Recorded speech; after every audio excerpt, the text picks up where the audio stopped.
Movie की शुरुआत Aswan Egypt में होती है, जहां एक औरत अपने हस्बैंड और अपने 3 बच्चों के साथ घर ड्राइव करके आती है। जब वो अपने अलग थलग घर पहुंचते हैं, तो उन्हें अपना पेट बर्ड बाहर बुरी तरह से जख्मी मिलता है। ये अजीब मंजर तुरंत एक बेचैनी का एहसास पैदा करता है। पेरेंट्स परेशान नजरों से एक दूसरे को देखते हैं, जैसे उन्हें समझ आ गया हो कि कुछ ठीक नहीं है। कपल घर के नीचे वेल सेलर में जाते हैं। जमीन के काफी नीचे छुपा हुआ एक पुराना ब्लैक पिरामिड है, जिसमें एक मिस्टीरियस ब्लैक बैसाल्ट सार्कोफेगस रखा हुआ है। जैसे ही वो उसके पास पहुंचते हैं, औरत कुछ अजीब नोटिस करती है और धीरे से अपने हस्बैंड से कहती है कि वेकिंग अप। ये छोटा सा स्टेटमेंट जवाबों से ज्यादा सवाल खड़े करता है और ये इशारा देता है कि जो भी उसके अंदर है उससे डील करना उनके लिए पहली बार नहीं है। जैसे ही हस्बैंड सार्कोफेगस को इंस्पेक्ट करने के लिए और पास जाता है, अंदर मौजूद ममिफाइड रिमेन्स हिलने लगते हैं और एक डरावनी सुपरनैचुरल फोर्स चेम्बर से फूट पड़ती है। वो फोर्स आदमी पर हिंसक तरीके से हमला कर देती है और उसे बचने का कोई मौका नहीं मिलता। उसकी वाइफ बेबस होकर देखती रहती है। सीन का एंड इस बात के साथ होता है कि वो प्राचीन प्रेजेंस जागती हुई नजर आती है। फिर कहानी कैरो शिफ्ट हो जाती है,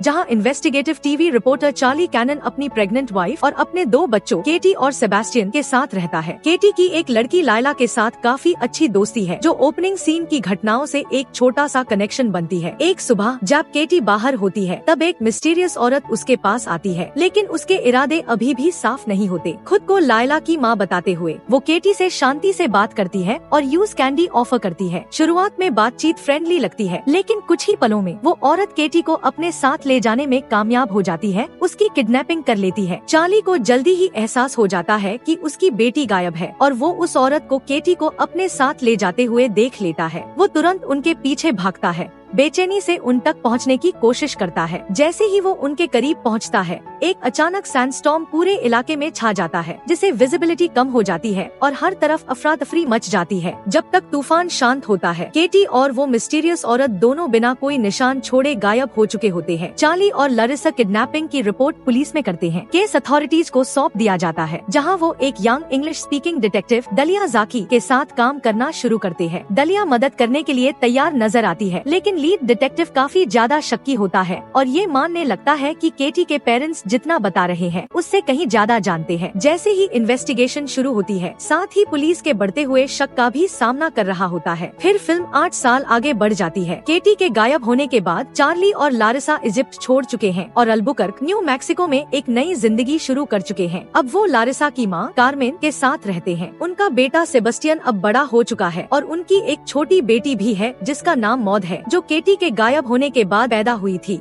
हालांकि ऊपर से जिंदगी नॉर्मल लगती है, लेकिन केटी को खोने का दर्द अब भी परिवार पर मंडरा रहा होता है। इस बीच असवान में एक लोकल टीनेजर एक अजीब घटना देखता है। मिस्टीरियस ब्लैक सार्कोफेगस को ले जा रहा एक कार्गो प्लेन अचानक क्रैश हो जाता है। जब अथॉरिटीज और आर्कियोलॉजिस्ट रेकेज की इन्वेस्टिगेशन करते हैं, तो उन्हें एक अविश्वसनीय खोज मिलती है। कार्गो के अंदर केटी मिलती है, जो पिछले 8 सालों से गायब थी। केटी लेयर्स ऑफ पार्चमेंट में लिपटी हुई मिलती है, जिन पर एक प्राचीन भाषा के सिंबल्स बेन ह्यू होते हैं। इतने साल बीत जाने के बावजूद उसकी उम्र लगभग बड़ी हुई नहीं लगती, लेकिन कुछ तो साफ तौर पर गलत होता है। वो कैटाटोनिक स्टेट में रहती है और अपने आसपास के लोगों को बहुत कम रिस्पांस देती है। आर्कियोलॉजिस्ट ये भी नोटिस करते हैं कि वो बार बार खुद को नुकसान पहुंचाती रही है, जिसे उसके गायब होने का राज और गहरा हो जाता है। पहचान होने के बाद केटी आखिरकार अपने परिवार से दोबारा मिलती है और यूज न्यू मैक्सिको वापस ले जाया जाता है। चार्ली और लारिसा अपनी बेटी के वापस आने से बेहद इमोशनल हो जाते हैं, लेकिन जो लड़की लौट कर आती है, वो वही बच्ची नहीं होती जो 8 साल पहले गायब हुई थी। जैसे ही केटी अपने पुराने घर में दोबारा रहना शुरू करती है,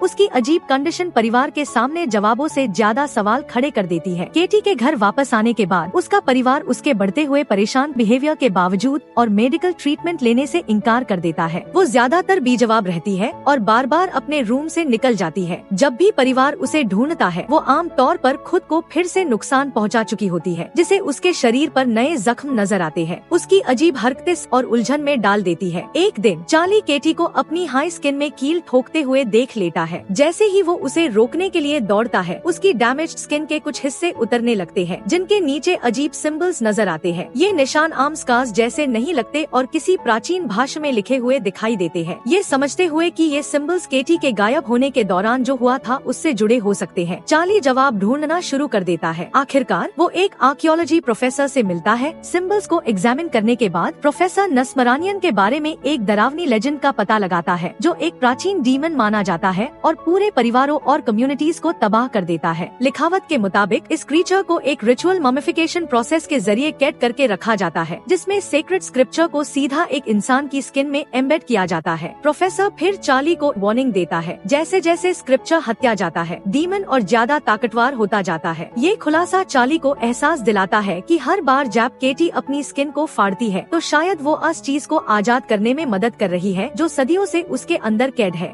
केटी की कंडीशन को समझने की कोशिश करते हुए चार्ली नोटिस करता है कि वो बार बार अपनी उंगलियों से पैटर्न स्टैप कर रही है। शुरुआत में ये आवाजें रैंडम लगती है, लेकिन आखिरकार उसे एहसास होता है कि वो मोर्स कोड के जरिए कम्युनिकेट कर रही है, एक स्किल जो उसने अपने गायब होने से पहले गर्ल स्काउट्स में सीखी थी। मैसेज को ध्यान से ट्रांसलेट करने के बाद चार्ली ये जानकर हैरान रह जाता है कि केटी बार बार सिर्फ एक ही नाम कह रही है, लायला। किसी भी कनेक्शन की तलाश में चार्ली अन हजारों लेटर्स को देखना शुरू करता है जो केटी की किडनैपिंग के बाद परिवार को मिले थे। अनमेन से उसे लायला द्वारा कई साल पहले भेजा गया एक अनओपन्ड लेटर मिलता है। उसके अंदर एक ड्राइंग होती है जिसमें वही कैंडी दिखाई गई होती है जिसका इस्तेमाल केटी को उस दिन फंसाने के लिए किया गया था जब वो गायब हुई थी। ये समझते हुए कि ये क्लू इम्पोर्टेंट हो सकता है, चार्ली दलिया से कांटेक्ट करता है और उसे अपनी सारी डिस्कवरीज के बारे में बता देता है। इस लीड का पीछा करते हुए दलिया अस्वान वेल घर तक जाती है। प्रॉपर्टी की इन्वेस्टिगेशन करते वक्त उसे उसके नीचे छुपा हुआ ब्लैक पिरामिड मिलता है, लेकिन इससे पहले कि वो और आगे जांच कर सके, मैजिशियन के नाम से जानी जाने वाली मिस्टीरियस औरत अचानक उस पर हमला कर देती है। दोनों के बीच झड़प शुरू हो जाती है, जिसे दलिया को उस औरत पर गोली चलानी पड़ती है। कुछ देर बाद लायला घर पर आती है और दलिया को केटी लेबल वाली एक VHS टेप देती है, जो ये इशारा करती है कि उसमें गायब सालों के जवाब छुपे हो सकते हैं। वापस न्यू मैक्सिको में केटी की कंडीशन लगातार और खराब होती जाती है। जैसे जैसे उसके शरीर से प्राचीन बाइंडिंग्स और इंस्क्रिप्शंस के और ज्यादा हिस्से हटाए जाते हैं, उसके अंदर की बुरी ताकत और ज्यादा मजबूत होती जाती है। वो अपने छोटे सिबलिंग्स सेबेस्टियन और मॉड के दिमाग पर कंट्रोल करना शुरू कर देती है। हालात और भी खतरनाक हो जाते हैं जब कामन भी बढ़ती हुई सुपरनैचुरल फोर्स का एक और शिकार बन जाती है और मारी जाती है। अस्वान से वापस आने के बाद दलिया वो VHS टेप चार्ली और लारिसा के पास लाती है। जब वो उसे देखते हैं तब आखिरकार उन्हें सच्चाई का पता चलता है। रिकॉर्डिंग से खुलासा होता है कि मैजिशियन एक प्राचीन कल्ट का हिस्सा थी जो डीमन नस्मरानियन को कैद रखने के लिए उसे जिंदा होस्ट में ट्रांसफर करती थी और उनकी स्किन में लिखे सेक्रेट स्क्रिप्चर के जरिए सील कर देती थी। टेप में वो रिचुअल चांट भी मौजूद होता है जो डीमन को एक होस्ट से दूसरे होस्ट में ट्रांसफर करने के लिए जरूरी है। इस दौरान केटी अनरिस्ट्रेन्ड से खुद को आजाद कर लेती है जो उसके परिवार ने उस पर लगाए थे। जैसे जैसे उसके शरीर से स्क्रिप्चर के और ज्यादा हिस्से हटाए जाते हैं, डीमन का कंट्रोल और ज्यादा मजबूत होता जाता है। पहले ही ये असर उसके छोटे सिबलिंग्स तक पहुंच चुका था और उसकी ग्रैंडमदर कामन की डरावनी मौत का कारण भी, और वो घर में मौजूद हर किसी पर हिंसक हमला कर देती है और दलिया लगभग मारी जाती है जब केटी जबरदस्ती एक जिंदा स्कॉर्पियन उसके गले के अंदर डाल देती है। इस अफरा तफरी के बीच चार्ली को एहसास होता है कि दलिया ने VHS टेप से ट्रांसफर रिचुअल सीख लिया है, ये जानते हुए कि उसकी बेटी को बचाने का सिर्फ एक ही तरीका है। वो दलिया से कहता है कि अगर वो शब्द जानती है तो वो ये भी जानती है कि उसे क्या करना है। चार्ली अपनी मर्जी से डीमन का अगला होस्ट बनने का फैसला करता है, खुद की कुर्बानी देकर, ताकि केटी को आजाद किया जा सके। दलिया रिचुअल परफॉर्म करती है जिसे नस्मरानियन केटी से निकलकर चार्ली के अंदर ट्रांसफर हो जाता है। इसके बाद परिवार यूज बेसमेंट में रखे एक कॉफिन के अंदर सील कर देता है जहाँ डीमन फिर से कैद रह सकता है। कॉफिन बैन किए जाने से पहले चार्ली अपने परिवार के लिए मोर्स कोड में एक आखिरी मैसेज टाइप करता है, I love you। पोजेशन के आखिरकार खत्म हो जाने के बाद केटी ठीक होना शुरू कर देती है और सेबेस्टियन और मॉड के साथ एक सच्चा रिश्ता बनाने लगती है।